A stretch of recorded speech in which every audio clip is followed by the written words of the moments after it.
welcome to Raptors Weekly for the week of March the 2nd. It's going to be awfully tough to get through this podcast because the Raptors have finished an 0-4 week. I think it's their first 0-4 week all season. And this came on the heels of some great play where they had won 4 straight against some really tough opposition. So it's this one's a really hard one to take, especially after you lose to the Knicks, who are the worst team in basketball, both from a basketball on the court perspective and also off the court perspective and also any other perspective that might exist. The Knicks are basically the worst at it. And the Raptors have lost to the Knicks. So to help me make sense of what's going on here, I got Andrew, who's going to help me here. Yes, sir. Your brain's unraveling, isn't it? This week has been tough on you. Yeah. And then we got Will, who's going to give us his own perspective, which includes some tears. It's going to some tears and swearing. All right. Who wants to go first on the Knicks? Will, you want to do the honors here? Yeah, sure. So I guess the caveat has to be thrown on that Lowry didn't play. Lowry got the game off to rest, which is a smart strategy because he needs a lot of rest. But we're literally talking about the worst Knicks team quite possibly ever. Definitely the worst team in the league. And yeah, the Raptors won the second half of back-to-back. Guess what? The Knicks also in the second half of back-to-back, having played double OT on Friday. And then the Raptors just went out there and laid a stinker, scored all of 15 points in the first quarter. It's real solid effort.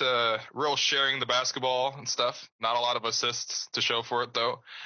And everyone's favorite whipping boy, DeMar DeRozan, with another stellar 3 of 15 performance, which included a 360-degree dunk attempt in transition, wide open, could have just dunked it, but instead does the 360, misses it, doesn't get yanked from the game, and after the game, Dwane Casey, everyone's second favorite whipping boy, he just needs an arm around the shoulder, no foot in the ass or anything like that, so... I think that was the play that kind of angered a lot of people, the 360 dunk. But Andrew, for me, it was something else. It was that play where Jonas Valanciunas was like posting up, had decent position on the right block, and DeRozan looked him off and then drove into the exact same area where Jonas was standing and took like a contested fadeaway, which kind of barely hit the rim. That's the one that I have more issue with. But before we get to DeRozan, the Raptors in New York, like what happened there? I mean, if we're going to talk about like the play that stands out, like there's probably 15 to 20 different plays that either one of us could choose, and then it like enter half basketball play, half monkey poop flinging fight description, and it's going to fit like that. It was just an awful, awful game. I mean, give the Raptors credit. If you're going to do something, do it right. They lost 0-4 this week, and damn it, they did that well. And let's just run off the Knicks discussion here. DeMar DeRozan did not have a good game, both from a scoring perspective, obviously, but also from a distribution perspective. Like when he came back from injury, he had this thing about him where he kind of analyzed the game a little bit more. He stepped back. He was more cautious, more patient, kind of surveyed the floor a little better. And the narrative was that, he's had some time on the bench. He's kind of understanding how the game is played. He's kind of slowing it down, and his ball handling is helping him survey the floor a bit better. All that has gone out the window. Those 8 assist game have just gone out the window, and now it's just like extremely selfish basketball. And my theory on that, Will, was that maybe he's trying to return the favor that Lowry did to him when he was out. In November, December, Lowry really carried the team when DeRozan was out. And now that Lowry is kind of resting, hasn't playing well, he's trying to overcompensate and be the guy, like trying to save the team when the team doesn't really need saving. Yeah. Look, I'm sure DeRozan means well, but we're talking about a string of 4 of 14, 6 of 15, 7 of 21, 4 of 16, and 3 of 15. So he's not exactly doing anybody any favors playing this way. He's not saving the team. If I want to put a positive spin on it, I would say that he's trying to bust out of a shooting funk that has mired him all season long. And so maybe he's trying to shoot his way out of it. If that's the case, I guess that's sort of okay. I mean, sure, take the whole team hostage while you do it. But yeah, just like the selfish. I wrote this thing about DeRozan because he had, like you said, he had a string of 6 assists, 9 assists, 7, 2, 6, 8 assist games, and I was like, wow, this is a pretty unprecedented for DeRozan. So I wrote about it and I looked at it, and honestly, he was facilitating really well.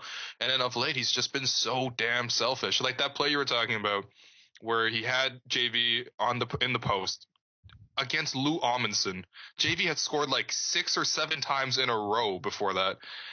instead of just making a basic post-entry pass when DeRozan was 3 of 11 at that time, he drives into that space. He gets stuck. He forces JV out of that space, and then he takes the contested thing, and it misses. The play right afterwards, he does the same thing, gets stuffed by Lance Thomas. Ball goes the other way. Knicks get a fast break. They score. It's a 13-point lead. Then JV has to come into the game with 5 fouls late in the game. Yeah. And DeRozan loses his man around the screen. JV has to step up and help to protect the basket, and JV picks up his 6th foul. Like, just that kind of like selfish, not playing team basketball thing is just made DeRozan into this horrible, unwatchable player over the last basically a week and a half. And I'm sure he'll snap out of it, but god damn it. Yeah. He's just been so fucking terrible. He's shooting. It's like when you see someone at the gym or something, or when they're playing and they're clearly in a bad shooting streak, or even if you're just shooting around and you miss one, you're like, give me the ball back. We need to hit that one again. And he's been doing that for like 3.5 weeks now. Just give me that again. I got to shoot it. And just it's not going in. Like, you need to, at a certain point. I understand the notion of wanting to shoot yourself out of a bad slump, and there is something to that as far as not losing your confidence goes. But there is also something to, if you keep missing, like, you need to change your approach. You need to, if it's the leg, if it's your head, whatever it is that's bothering his game, instead of just trying to force his way back into what he thinks he can do or what his body feels like it should be able to do, he needs to adjust his approach and try to figure out how he can be a positive instead of a negative. Because it's not just this last game. Like, when I was looking at stats this week for another article, I realized that his on-off splits have become negative on the season now. Like, the team is like 5 points per 100 possessions better when he's on the bench on the season at this point. Yeah. And that's not surprising. And, well, it is surprising. But if you look at it this way, DeMar's numbers this entire season, so it's been like 35 games or something for DeRozan this season, is about as bad as Rudy Gay was for the 18-game stretch last season before he got traded. All right, so just 2 key stats. Usage rate, DeMar, 28.2. Rudy Gay that season, 30.8. True shooting percentage, 48.2 for DeMar, 46.8 for Rudy. So basically, DeRozan's played as poorly as Rudy Gay was last season, and we all killed Rudy. Now, we all know DeMar is not this bad. Kind of Rudy isn't this bad, but just it's been a horrible season for DeRozan.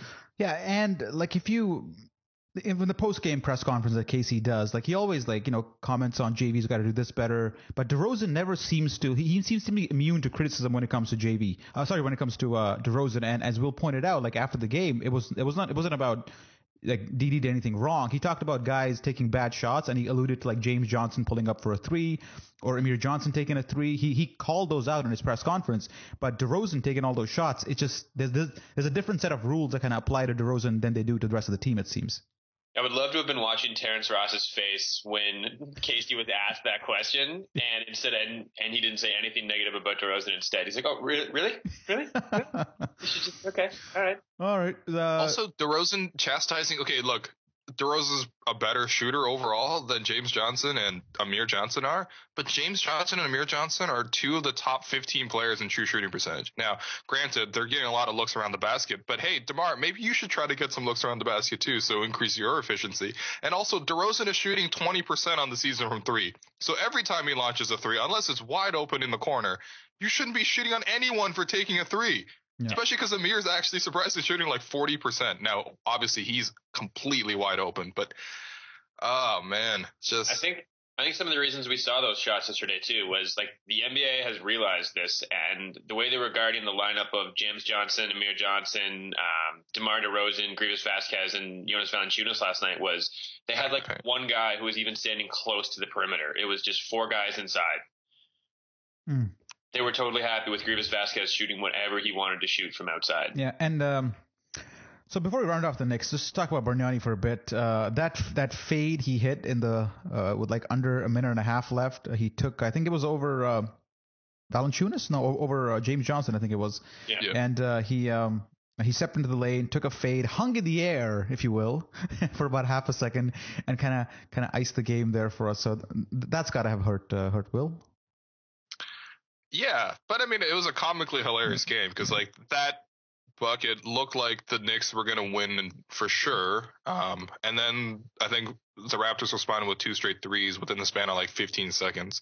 And then Lou Amundsen had a wide open dunk and slammed it off the front iron. That was pretty solid. That rim is unscorable, by the way.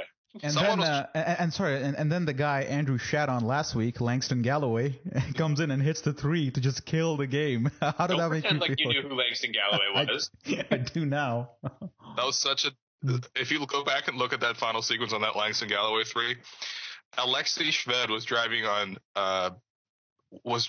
Gravis Vasquez, and Vasquez was on his hip, and also Patrick Patterson was there to help. But instead, Lou Williams decides to help off his man for some reason, because you need 3 guys to contain Alexei Shved going to the basket, and instead gives up the wide open 3. So, by the way, this is not the first time for Casey's a defensive-minded coach. Can we stop saying that? Can we not use that anymore? I think the statute of limitation of that has expired. Exactly. If you're this great defensive thinker, why are you not doing defensive substitutions? Why do you have Gravis Vasquez and Lou Williams playing defense on a crucial final minute possession coming out of a timeout? Like, you can put all your best defenders out there. And you're like, nah, I'm going to trust these veterans because, they're great offensive players. All right. Enough Knick talk. It sucked. But before that, it was Golden State, which arguably sucked even more because the Raptors at one point were down by 41 points in this game. I don't even know where to begin, man. This was never a game. Like, it started off with the Raptors down 20, went to 40. It came down to it just wasn't nothing to talk about here. It was just men against boys, and the Raptors just getting humiliated on their home court in those purple jerseys, which I think I'm positive are cursed. Yo, they shot 1 of 19 in the first quarter. 1 of 19. That's 5.6%, I think. That's crazy. Like, how do you even do that? And Golden State somehow established like a 16-point lead in the first quarter, shooting like 36% themselves. Like, how does that even happen? Sorry, Andrew. I was going to say, if you put one of us in at shooting guard with 4 other NBA guys and just let us hide in the corner, there's a decent chance that we would go 1 for 19 eventually. Yeah, probably. Yeah. It started in the Golden State game, and it really carried into the Knicks game, where you saw that as soon as the Raptors couldn't hit shots in the first quarter, at least they were trying to get good shots, and they were missing a lot of decent shots early on. As soon as they went cold from the team, as a team, and it's been the last 2 games now, it seems like everyone has stopped trying to generate shots together, and it's just like everyone is just trying to take a shot on their own, just like they don't believe the ball will go in, they're just heaving it, they're trying to do something, they're forcing it, and they've stopped working for baskets as a team. I don't know why that has been the case, but there was a coaching adjustment made in this game where Dwane Casey called on Patrick Patterson and substituted Amir Johnson out of the lineup to match up with Draymond Green, according to his post-game press conference. And he did that so that Patterson would get more offense, and that didn't work. Patterson ended up going 2 for 5 and had 4 points all game. But do we have to give Casey credit for at least trying something different, or do we punish him or do we mock him for actually trying to go up and down against Golden State by putting out a lineup which Golden State will destroy? I don't know. I think it's positive that he's. I think yes. I think ultimately it didn't matter against Golden State, but I think it's cool that at least he tried something. It's a little bit weird that he made the switch. Standards are so low for Dwane Casey, eh? You just got to make any substitution and it counts as progress. Yeah, it's weird that he saw Amir Johnson sort of struggling for most of the season and went, okay, it's Draymond Green. We have to stop Draymond. So we have to make a switch finally and bring Amir Johnson off the bench for the first time in over 2 years.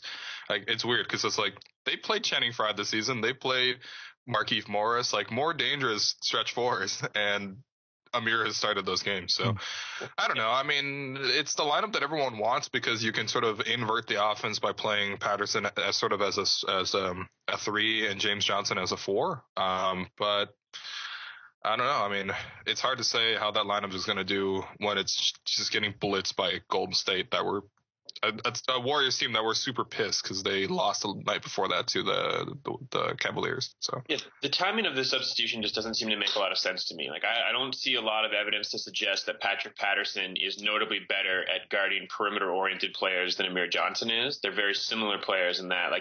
I'm willing to grant that Patrick Patterson has a little bit better freedom of movement right now as far as injury-related issues go, but I don't think he's such a significantly better guy in guarding the perimeter that it makes sense defensively. And offensively, I mean, Draymond Green is not upset that he gets pulled outside of the basket to guard Patrick Patterson around the 3-point line. That's kind of actually an advantage for Golden State.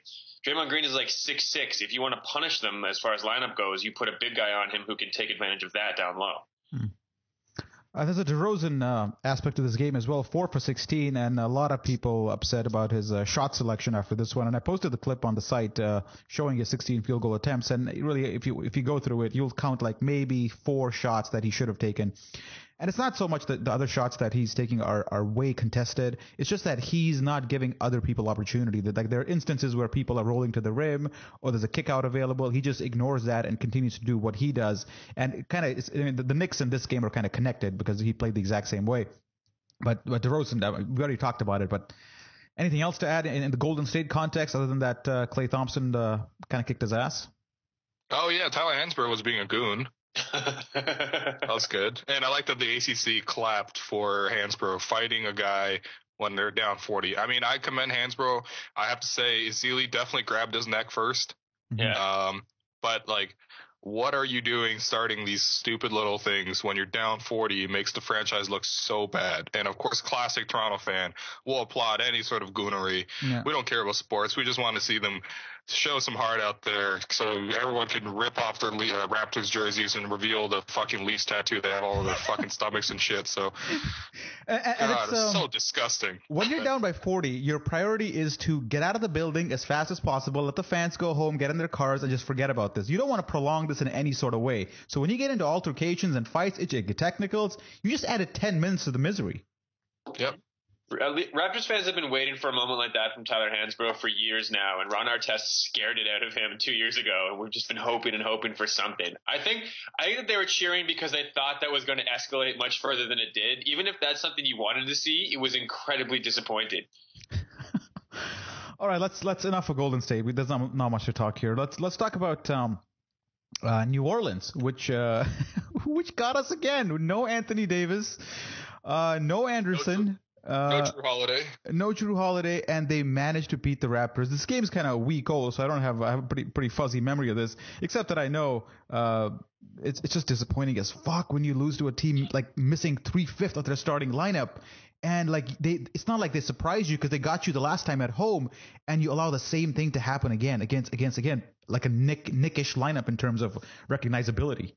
Look, you can't fault them for that game. You can't defend a Tyreek Evans, Alexis Ajinça pick and roll with Luke Babbitt on the weak side. That's impossible. Luke okay, Babbitt, that's right. Yeah. And also, they also blew that fourth quarter lead, which is the same thing that happened the night afterwards in Dallas. So, Andrew. I'm just trying to look back at my notes on this game. You have notes on this game? Killing us. What do your notes say? Can we just get a peek at them? I blocked it out. It's gone. It's just a torn page. Thinking this week was hilarious, and now I'm just sad about it again. Yeah. That was a sad week, man. Yeah. What about Dallas? Want to talk about Dallas? That was a game they hung around for a while, but you kind of knew, like when the fourth quarter started, like you knew they were going to blow it. Like we've gone from this team that looked like when we were down like 6 points going into the fourth quarter, it was like a thing of confidence that we might actually get this. Like there's enough like juice in this team, enough heart in this team that they might overcome this lead. But in Dallas, even when you were up, you kind of knew like we're going to blow this. Well, I mean, okay, so I mean, fans don't want to hear apparently about this 4 games and 5 nights excuse, but seriously, man, that's a lot of wear and tear. And the Raptors have played really well through 3 quarters. I think they had a 9-point lead, or at least a 3-point lead. I don't know, and they just completely blew it. Also, JJ Barea, hey, another unstoppable guy. Add him to the list of Tyreek Evans, Alexis Ajinça, Luke Babbitt, Langston Galloway, Andrea Bargnani. Oh, God. Fucking shit. JJ Barea's forehead. All right, we're ending the segment. There's nothing to add here. Nothing to add. Let's come back and do some Twitter questions.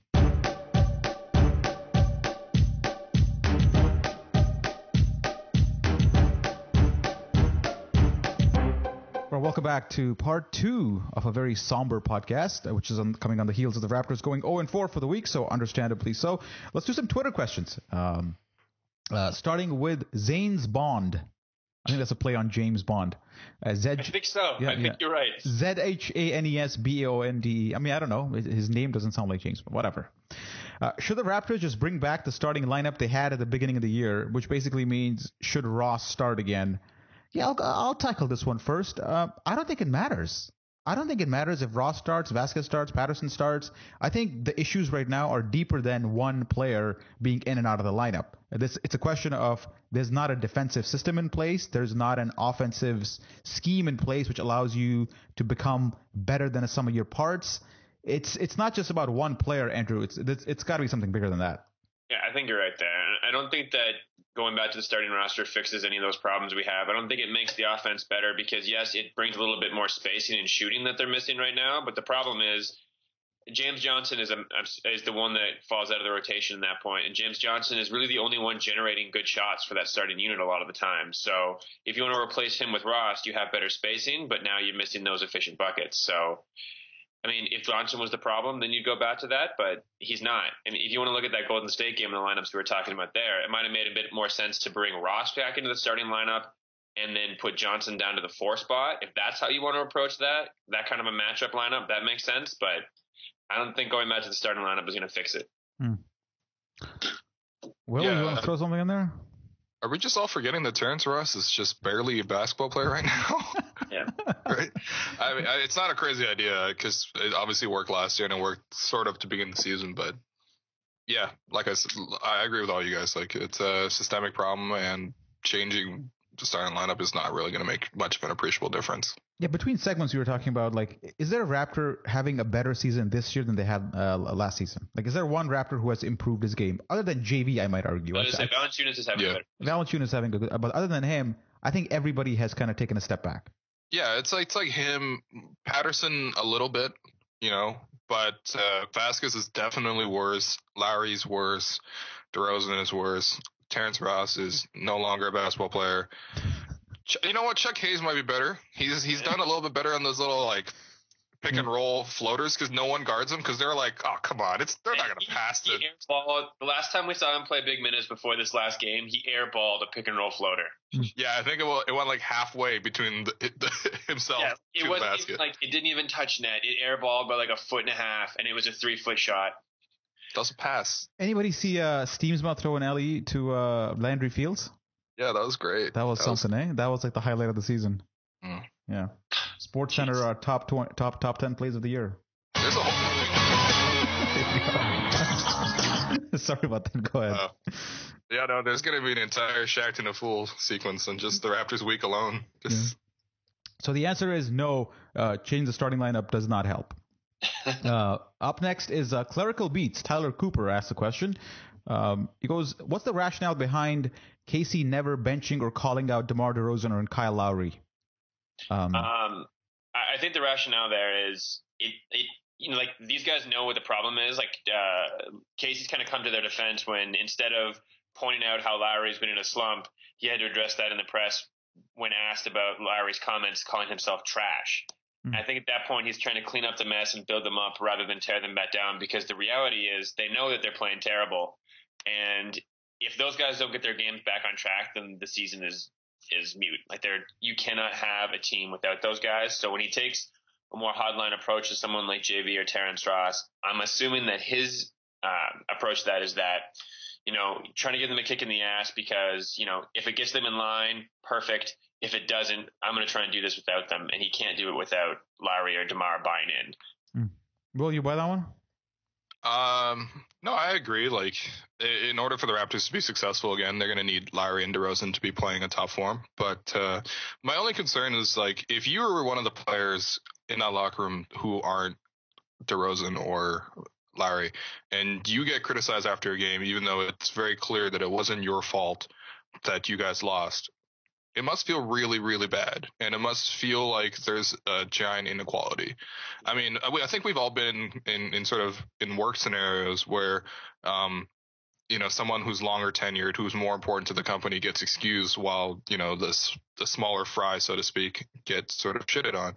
And it just breeds a bit of content. Now, maybe these, they understand what's going on. They understand the approach that Casey's going with. But at the same time, I mean, if you're James Johnson and you're getting called out on for taking a 3-pointer when DeRozan's taking appreciably worse shots out there, and Lowry's doing the same thing and not getting called out on it. I mean, it must rub you the wrong way. So that's a really good point.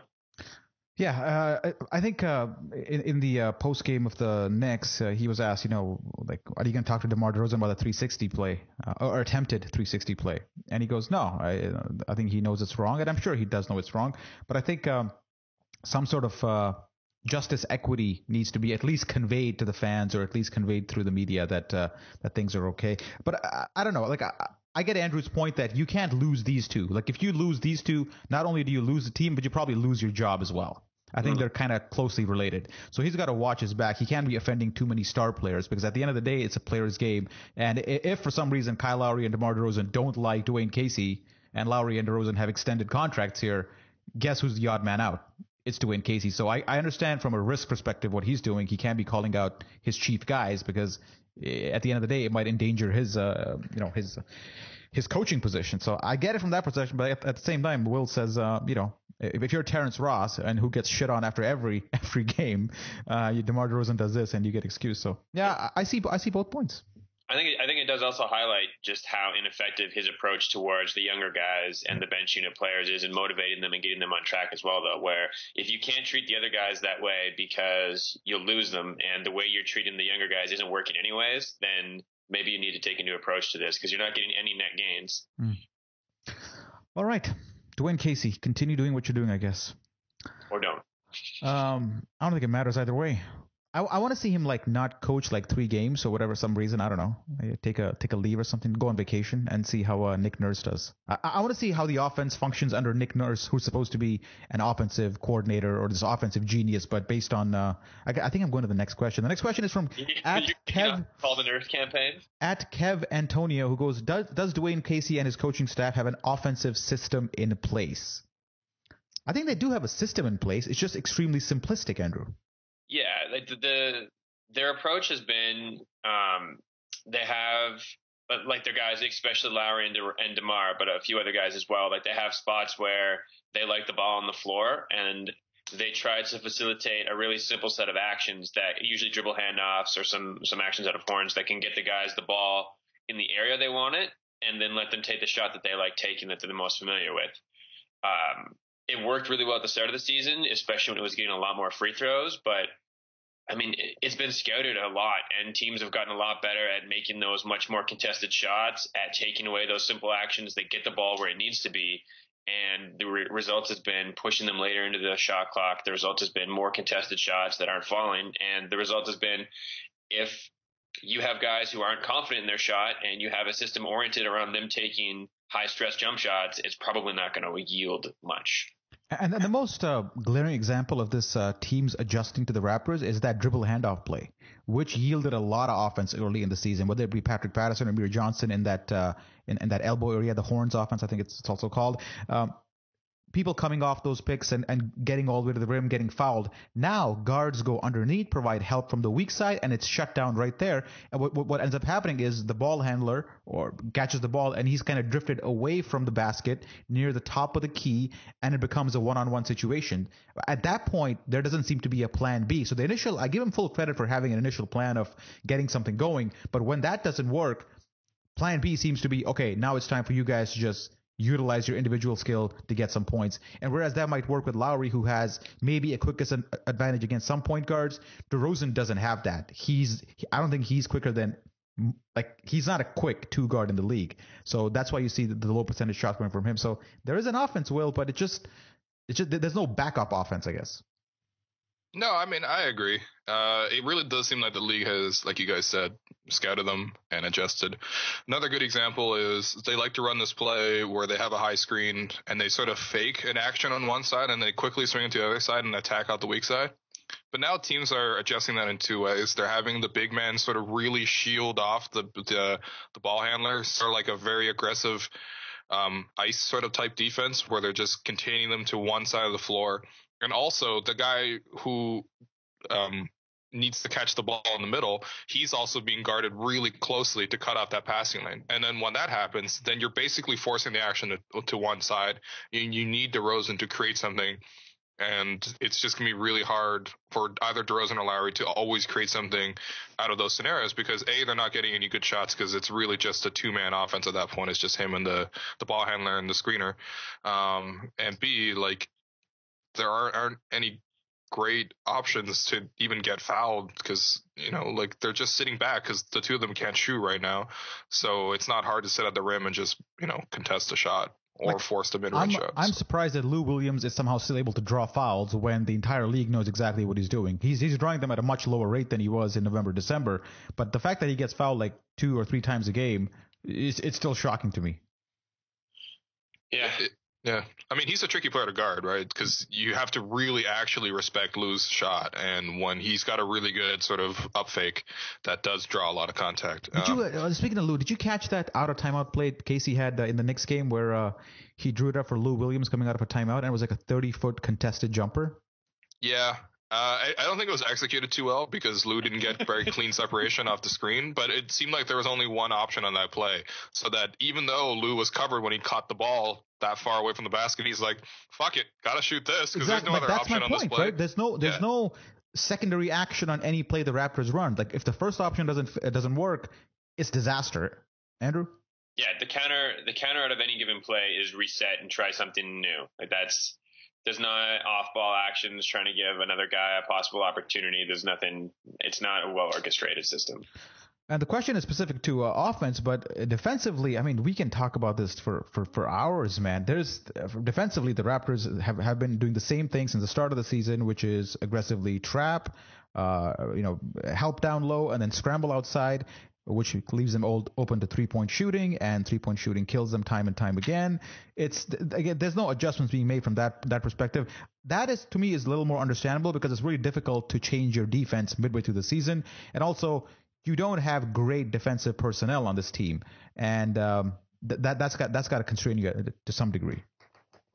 Yeah, but it wouldn't be that hard to just switch to an ice defense. Like, I mean, obviously you're not going to just switch strategies and suddenly you become the Bulls, right? But at the same time, the Raptors kind of play defense like the Warriors play defense, but the Warriors have so many interchangeable pieces. The system actually fits the players there.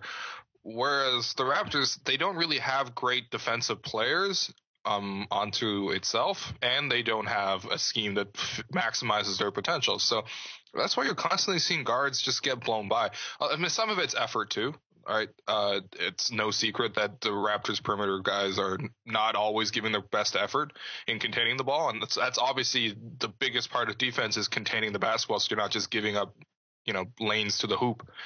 But yeah, no, it's a problem of both. I think the system and the players.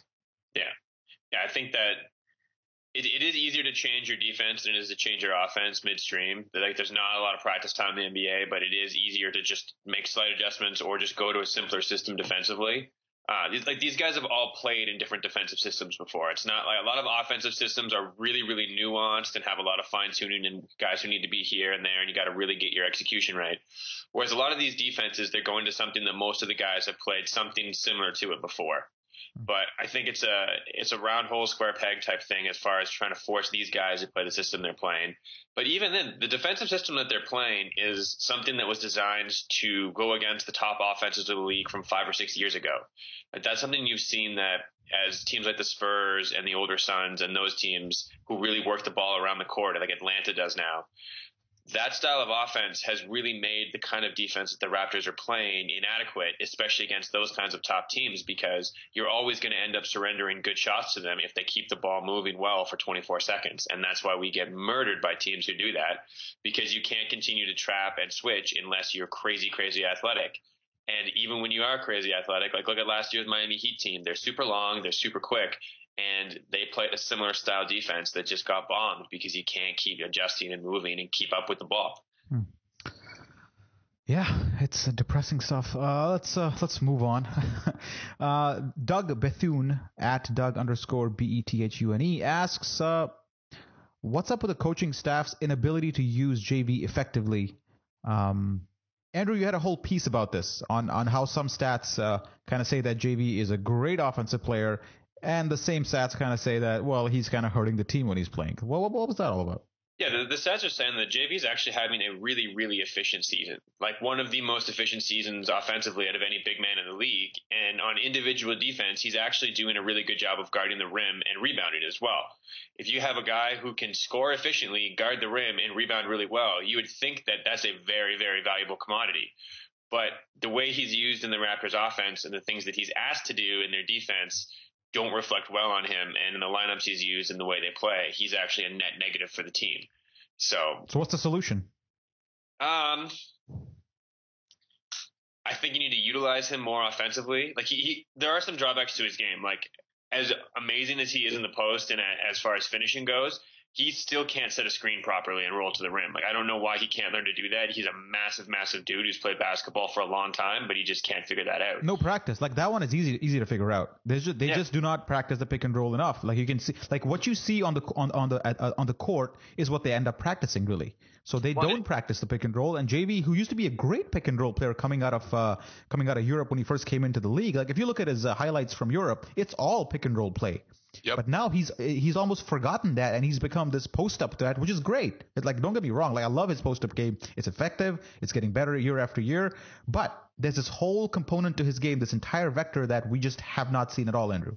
Yeah, I mean, like to emphasize how little they're using him offensively, he's ranked 199th in the league in usage percentage, which is really, really low. But like guys who are ahead of him, like Terrence Ross has a higher usage percentage than Jonas does in a game.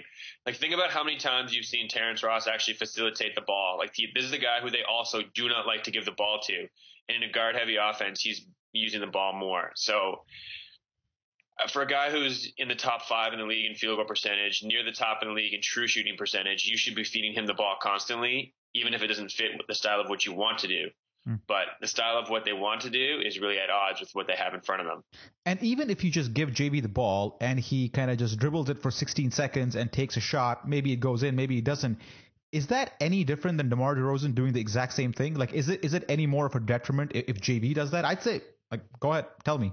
Sure. I think there's a couple things there. I think that right now is more likely that Valanciunas is going to get fouled trying to shoot in the post than DeMar is from long range. I think we're getting a higher percentage of offensive rebounds and putback attempts on attempts near the basket, and JV is just finishing a higher percentage of it. But we don't just have the solution here isn't like let's just give JV all the post ups that we can. Like there's no attempt to actually help facilitate good offensive plays for Jonas. If he's going to get a touch, it's going to be like, look, starting off the first quarter and maybe once in the second quarter, if we're having some weird lineups in, we'll throw you the ball in the post and you figure it out for yourself. Like that's not utilizing a big man weapon. You want to put him in a position to succeed. You want to help get him the ball. You want to help try to create mismatches. You want to run him on some screens to create switches. You want to maybe try seeing he's not a great facilitator. He's not someone you work through the ball at the elbow with, but there are a lot of other ways to try to get him the ball. Yeah. Just want to add a point about the pick and roll thing. So, NBA.com, they've bought out the synergy stats guys, so you can see play type. So you can see how often someone's used in the as the pick and roll man, basically, right? And DeRozan or Valanciunas, only 9% of his plays come out of the pick and roll. Yeah, and those are nuts. That's criminal. Yeah, that's criminal, man. Here's the thing, though. He scores 1.17 points per pick and roll, right? That's good. That's really good. But just put some perspective. That's better than Tim Duncan. That's better than Dirk Nowitzki this season. Now, I'm not saying that if you feed Jonas more in the pick and roll, he will produce better than, or that he is better than Tim Duncan and Dirk. That's crazy. But like, it's clearly something that does work. It's clearly something that the Raptors could use more of because, like I said, 9% of his plays come out of the pick and roll. Right? Could you tweet that to Alex Rucker, like who's pretty active on Twitter? Yeah, and, he was imploring people to use TS percentage instead of field goal percentage. I mean, that's just common sense. That's really. Common sense. Yeah, that's great. But is that how come he doesn't know this? How come this information hasn't gotten to Casey, and how come this hasn't been used? Well, it's a bit weird, right? Because a lot of times Jonas will come set the screen and two things. One, he won't really help the guard gain any separation, and B, the both the pick and roll defender, both defenders in the pick and roll are more concerned with containing the ball because they realize that they're not really going to find Jonas rolling down the basket, right? Mm-hmm. So I don't know. I mean, it's much more complex than we're making it, but I mean, there's definitely more time. There are more opportunities to use JV than he's currently being used right now. Mm. It seems like Lowry and DeMar as well, when they're the pick and roll ball handlers, have a tendency to go away from the screen instead of using it a lot. Always. Yeah, every time. Yeah. I don't know. Like the only guy who kind of uses the screen is Vasquez. Yeah. Like he's a guy, like if you present it to him, there's a 25% chance he might pass it, which you take at this point. And you know what? To be fair, Amir Johnson, who's a much better screener than Jonas is at this point, he does get the ball a lot in the pick and roll scenarios, at least more than Jonas does. I think it's about 18% of his plays come out of the pick and roll, and part of that is also because Amir's better at rolling to the basket, right? Jonas kind of does one simple robotic motion where he sets a screen, realizes the pass isn't coming, haphazardly rolls to the basket and waits sort of to jockey for offensive rebounding possession, whereas Amir is more subtle. He'll short roll. He'll try to think about conceptually, how am I going to be open? Am I open for the pass? And then from there go. So I think it sort of the lack of using him has what's created a lot of the bad habits and the reasons why he plays like that. Like think about when JV came into the league and at the start of last year, like how almost comically over enthusiastic he was all the time and like just committing to screens and inbound plays, doing like jumping jacks, trying to prevent the ball in. Like he was really invested in wanting to be a part of the team and a part of the play. And I think that he's been so ignored on those pick and rolls for so long that a part of the reason why he sets bad picks is probably because he knows that he's not going to be involved in it. They're not going to use the screen anyways. So why is he wasting energy here? I'm not supportive of that attitude, but I think that the way they're playing has led to that and is not. That's a really good point. It's a two-way street there. Yeah. And you know what? Honestly, with Jonas, it is very clear that he can still do it right now. He can still play pick and roll pretty effectively. Even every summer he plays for Lithuanian. Every summer the Lithuanian team plays pick and roll with Jonas. It's not just all like, let's feed Jonas on the left block and have him do his old two-step hook in the middle of the lane thing. Like he's got more flexibility than that. One last thing about what Andrew was saying. Apparently last night on the broadcast, Leo was openly advocating for Jonas to tell his teammates that he will refuse to rebound if they don't give him the ball. What are you saying, man? Rebound straight. I don't know. I was listening to the other telecast. Suffrage movement. All right, let's take a break and come back and look at what the schedule says.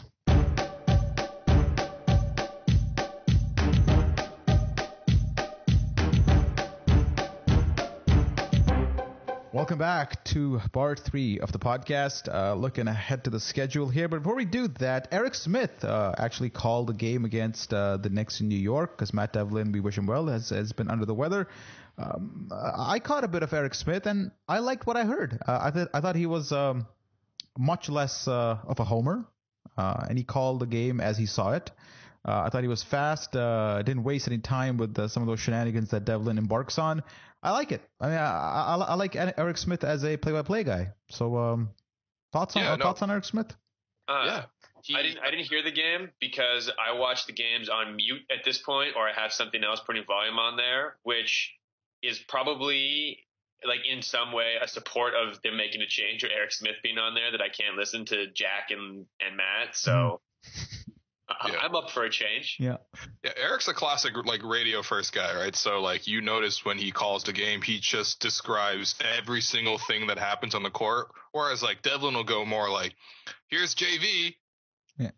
No call. Yeah. Contact, no call. Yeah, right? Whereas, like, Eric will describe everything, like, so they feed Jonas in the post. Jonas turns around, surveys, pump fakes, no one bites. 2 steps in the lane. Yeah, no one bites. Yeah. Contact comes, no whistle. You know, like, so. Eric did a good job.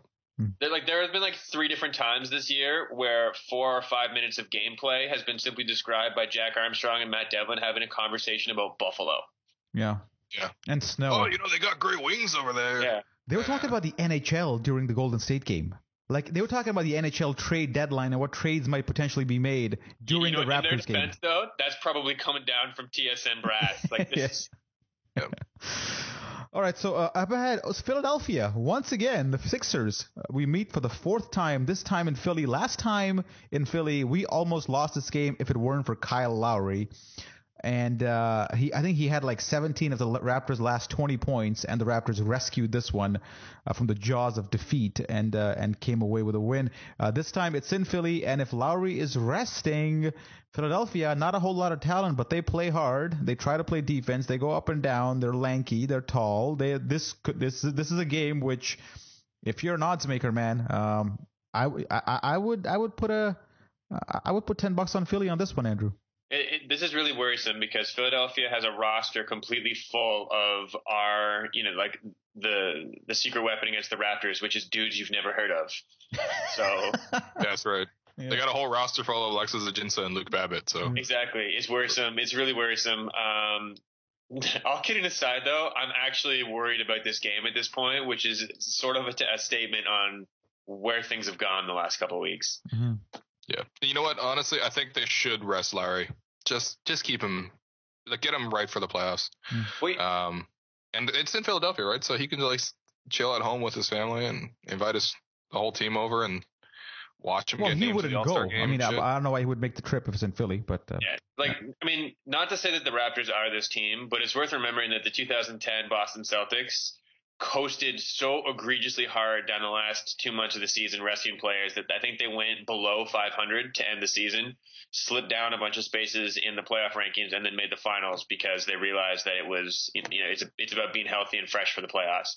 I don't think that's what this team is doing by any stretch of the imagination, but as far as justifying rest for Lowry goes, it does make sense. Yeah, we don't have KG, Pierce, Rondo, Ray Allen, Kendrick Perkins. Well, perhaps they're resting him for what they face on Wednesday night. I'm going to this game. Cleveland at home. Cleveland has won. How many has Cleveland won in a row? Many, I'd say. 19 of 21. 19 of 21. They also beat Golden State, crushed them, and then they lost to Indiana the night after. So that was a bit of a downer. This is obviously a big game because, like, you win this one at home, like all the bad losses suddenly don't mean as much because you can elevate your game when it sort of counts. But again, the way Cleveland's playing, the way LeBron's playing, the way their supporting cast is playing, if you look at the way how the Raptors responded to Golden State coming to town, if that's any indication, then this is trouble, Andrew. Yeah, look, Cleveland has demonstrated that they have now reached the offensive ceiling that we kind of all thought was on the table for them. So if they're going to be playing at that kind of level, which I don't think we have any ability to hope to contain them, then we're going to have to score extremely well in order to stick with them, and I just don't think we can do that. Maybe Lou Williams can go for a new career high again. Unless Lou Williams shoots and hits everything. Yeah. Did anyone here think, that Cleveland would not find its way at some point in the season? Before they made the trades, yeah, I thought that lineup that they had is just clearly not working. But since the Mozgov trade, it's kind of things have. Ever since LeBron James went to Miami to take a 2-week break, to rehab in Miami, where they have certain clinics. HGH is a hell of a drug. I'm totally kidding. He's got more hair now.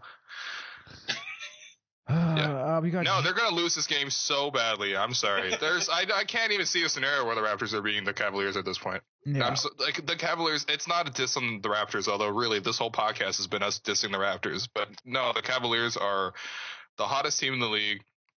They're unstoppable. LeBron's back to being LeBron.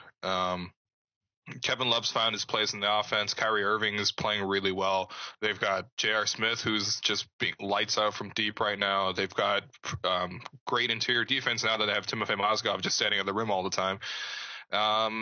It's scary, and I don't think the Raptors are going to do very well. So we'll see. We'll see a James Johnson, LeBron James matchup probably. See how that goes. That's something entertaining to keep an eye on.